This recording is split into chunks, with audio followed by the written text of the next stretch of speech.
ناظرین، نیپال کی صورتحال پہ بہت کچھ کہا جا رہا ہے، بہت کچھ سنا جا رہا ہے۔ اب ہم اس طرف آتے ہیں جو بھی ہوا ہے کہ اس سے ہمیں کیا سبق ملتے ہیں اس صورتحال سے، اور اس کا جو نیچرل فال ہے یا اس کا جو آفٹر میتھ ہے وہ کیا ہے، کیا ہونے جا رہا ہے، کیا ہوا ہے اب تک، اور کس کو فائدہ ہوا، کس کو نقصان ہوا۔ میاں طاہر حاضر خدمت۔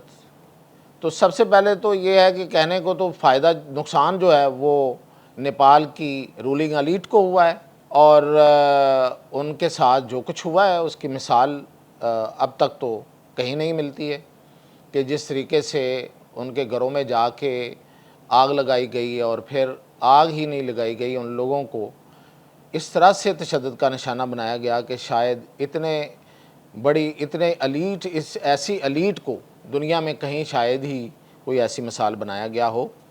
روس اور فرانس میں ایسے جو انقلاب آئے تھے اس میں مثال ضرور ہے، لیکن یہ ہے کہ اس طرح کا جو جین زی کا جو انقلاب ہے، جو بھی اسے کہہ لیں، ریوولٹ، انقلاب، اس کو غدر کہہ لیں، تو اس میں یہ اپنی مثال آپ ہے۔ اب یہ جو شمع اولے جو وزیر اعظم تھے وہاں کے، یہ ایک کمیونسٹ پارٹی سے تعلق رکھتے تھے، اور بالکل کمیونسٹ پارٹی تھی، لیکن لوگوں کے جو غم و غصہ تھا وہ ان کے نمود و نمائش اور ان کی جو طرز زندگی ہے اس حوالے سے تھا، اور ان کی اولادوں کی جو وہ نمود و نمائش کرتے تھے جس طریقے سے، اور ظاہر ہے کہ جو غریب لوگ ہیں وہ ان کی تعداد زیادہ تھی اور زیادہ ہے، middle class, lower middle class. تو ان کے جو عللے تللے ہیں ان کے خلاف لوگوں نے بیسیکلی تو غم و غصہ اس چیز کا تھا، جو کہ بہت سے اور ملکوں میں بھی پایا جاتا ہے اور موجود رہتا ہے۔ لیکن اس طرح کے جو مظاہرے ہونا اور اس کو اتنی زیادہ ہوا دیے جانا، یہ دیکھیں، مطلب لوگ تو خیر اس کا مقابلہ جو ہے نا وہ کر رہے ہیں کہ جو پہلے سری لنکا میں تحریک اٹھی تھی، پھر یہ اسٹوڈنٹ تحریک جو ہے وہ بنگلہ دیش میں اٹھی، اور اب یہ ٹھیک ہے، یہ ایک عوامی غصہ ہے، یہ ایک طرح کی ایک بات ہے، لیکن ان کی ریزیمبلنس کو بہت زیادہ نہیں ہے آپس میں۔ یہ جو تحریک ہے، یہ جو نیپال میں ہے، یہ اگر آپ دیکھیں تو 2004 میں یہ سب سے پہلے 2006 میں بادشاہت کے خلاف ہوا، اور پھر یہ چلتا رہا، اور اس کے بعد یہ گورنمنٹ آ گئی، اور اس گورنمنٹ کے اب جو ہیں وہ اس پہ چل رہا ہے۔ تو یہ ان کی ایک لمبی تاریخ ہے، جبکہ بنگلہ دیش جو ہے اس میں سیاسی تشدد زیادہ ہے، اور سیاسی آوازیں دبانے کا جو سفوکیشن تھی وہ زیادہ مسئلہ تھا، اور سری لنکا میں حکومت کی بینکرپسی تھی، اور وسیع پیمانے پہ ایک بے روزگاری کی وجہ سے تھا۔ یہاں پہ کرپشن کے خلاف ایک نعرہ بنا ہے، اور جو بلندرا شاہ جو اس وقت میئر ہیں کھٹمنڈو کے، وہ اس کو بظاہر لیڈ کرتے ہوئے نظر آ رہے ہیں۔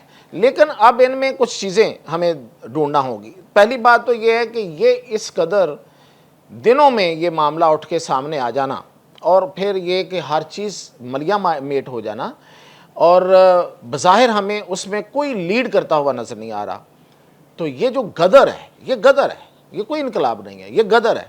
اور یہ غدر میں آگے جا کے اس پہ ثابت بھی کرتا ہوں کہ غدر کیا ہے۔ اس غدر کے پیچھے ہمیشہ ایسے غدر کے پیچھے غیر ملکی فورسز ہوتی ہیں، اور سری لنکا میں بھی کوئی فورس ضرور ہوگی، اس سے بھی انکار نہیں کیا جا سکتا۔ جس طرح کا رویہ حسینہ واجد کا تھا، وہ ایک عرصے سے پریڈکشن کی جا رہی تھی، پریڈکشن نیپال کی بھی ہو رہی تھی، لیکن اس قدر پرتشدد ہوگا، اور اتنا اس دنوں میں یہ سب کچھ ہو جائے گا، 1 2 3 دنوں میں، اس کی کوئی بھی شاید کوئی اندازہ نہیں لگا رہا تھا۔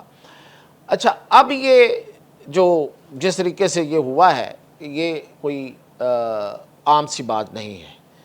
پھر یہ جو بلندرا شاہ ان کی جو ملاقاتیں امریکیوں کے ساتھ ہوتی رہی ہیں، اور پھر ایک کمیونسٹ حکومت کی وجہ سے بھی ایک ریزنٹمنٹ باہر سے تھی، امریکہ کی طرف سے اور بھارت کی طرف سے۔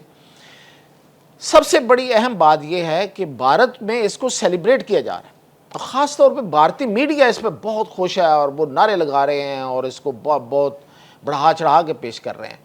اب ہم اس کو بھی دیکھتے ہیں کہ بھارت کے ہاتھ کیا لگے گا. تو سب سے پہلی بات تو یہ ہے کہ یہ جو غدر ہوا ہے یہ اس کا انجام اب کیا ہو رہا ہے. اب آپ دیکھیں ذرا غور کریں کہ فوج آ گئی ہے, فوج نے سنبھال لیا سب کچھ. تو فوج ظاہر ہے کہ پہلے شروع میں تو بہت آہنی ہاتھ سے نہیں اس کو نپٹے گی, تھوڑا لوگوں کو ٹھنڈا ہونے دے گی اور پھر وہ پیچھے رہے. جب انہوں نے دیکھا کہ یہ سارا گراؤ جلاؤ ہو گیا ہے تو فوج فوری طور پہ سامنے نہیں آئی ہے, اور باقی جو فورسز تھی وہ بھی ظاہر ہے سرنڈر کر گئی. تو لوگوں کا غصہ ایک دفعہ وہ نکل گیا, بڑاس نکل گئی. جین زی کا غصہ بھی ایسے ہی ہوتا ہے, جیسے آتا ہے ویسے نکل جاتا ہے. اب اس پہ فوج نے کنٹرول سنبھال لیا ہے. بھائی آپ کے پاس کیا آئے گا؟ جنہوں نے اتنا کچھ کیا ہے, جنہوں نے گولیاں کھائی ہیں, جنہوں نے کوئی پتہ نہیں کس مقاصد اور کیا کیا نعرے دے کے, رنگ برنگے نعرے دے کے یہ سب کچھ کیا ہے, تو آپ کے ہاتھ کیا آئے گا؟ کچھ نہیں آئے گا. یہی آرمی ہوگی, یہی دوبارہ سے یہی اسی طرح کا ایک سسٹم آ جائے گا. ہاں, انڈیا کیا کوشش کر رہا ہے اس میں؟ انڈیا یہ کوشش کر رہا ہے کہ یہاں پہ دوبارہ اس کی بادشاہت آئے اور ہندو منارک تھا, وہ ہندو منارکی جو ہے وہ واپس آئے. اچھا, اس میں جو یہ جو پرشدد واقعات میں ملوث کچھ گروپس بھی یہ کوشش کر رہے ہیں. تو اب ہم دیکھتے ہیں کہ کس کے ہاتھ کیا آ رہا ہے. پہلی بات تو یہ ہے کہ پروٹیسٹرز کے ہاتھ بھی کچھ نہیں آ رہا, فوج کے پاس آ جائے گا. جو بھی سیٹ اپ آگے بنے گا اس میں ان لوگوں کو وقتی طور پہ شامل کیا جائے گا, پھر آہستہ آہستہ یہ چھانٹی ہو جائے گا اور پھر وہی کوئی نہ کوئی ایک ایلیٹ سیمی ایلیٹ آ جائے گی اور حکومت بن جائے گی. انڈیا جس طرح سے بنگلہ دیش میں جو کچھ ہوا, لوگوں نے اور ان حکومتوں نے مجبور ہو کر اس سینٹیمنٹ سے انڈیا سے قطع تعلق کیا. جس طرح سے انڈیا میں سیلیبریشن ہو رہی ہے اور انڈیا جو ہے وہ اس گورنمنٹ اور ان لوگوں کے خلاف جو ہے جو جن پہ آیا ہے اس کے خلاف کر رہے ہیں, بالکل یہ اب انڈیا سے قطع تعلق ہو جائے گا. نیپال جو بھی ان کا نیپال کا اگر انڈیا کے ساتھ پہلے کوئی ہلکا پھلکا کوئی بات چیت تھی, یا انڈیا کی جو بھی انڈیا اس کو تبدیل کرنا چاہ رہا تھا, اس میں بالکل اس کو کامیابی نہیں ہے بلکہ اس کو الٹی پڑے گی. تو اس طریقے سے انڈیا کو بھی اس سے کچھ نہیں مل رہا. اب اس سے جو تیسرا سبق ہمیں حاصل ہوتا ہے وہ یہ ہے کہ حکومتوں کو اور ایلیٹ جو ہے, رولنگ ایلیٹس ہر جگہ پہ ہے, انہیں اس بات سے ضرور سبق سیکھنا چاہیے کہ لوگوں کی محرومیوں کو اس قدر نہ بڑھنے دیا جائے کہ وہ سڑکوں پہ آ جائیں اور اس طریقے سے غدر مچ جائے. حل اگر اس کا کچھ نظر آتا مجھے, اس کا کوئی بہت بڑا انقلاب آتا اور بہت بڑا کوئی سسٹم آ جاتا, کیونکہ لوگوں کے پاس کوئی ایجنڈا ہی نہیں ہے جو لے کے آئے ہیں, تو پھر تو میں کہتا کہ یہ بہترین طریقہ ہے. میں تو کسی ایلیٹ کے حق میں نہیں ہوں, لیکن جب صرف غدر ہی ہوگا اور غدر کے نتیجے میں مزید غدر ہوگا, ایک کیوس ہوگا, افراتفری ہوگی, اور جو کہ ہوتی ہے اور جو کہ سب جگہوں پہ دیکھی گئی ہے, تو کوئی فائدہ نہیں نکلتا. تو پھر ان لوگوں کی تو ٹھکائی ہو ہی جاتی ہے. تو ان لوگوں کو اپنی کم از کم ٹھکائی سے خوفزدہ ہونا چاہیے, تمام رولنگ ایلیٹس کو. اور یہ جو سوشل میڈیا ہے اس کو تسلیم کرنا چاہیے. ٹھیک ہے, سوشل میڈیا جو ہے وہ خود ایک بہت بڑا مسئلہ ہے, لیکن اس سے ٹیکل کرنا بھی سوشل میڈیا کے ذریعے ہی کیا جا سکتا ہے. اپنی ایبلٹیز کو آپ بڑھائیں اور اس کو اس طریقے سے ٹیکل کریں.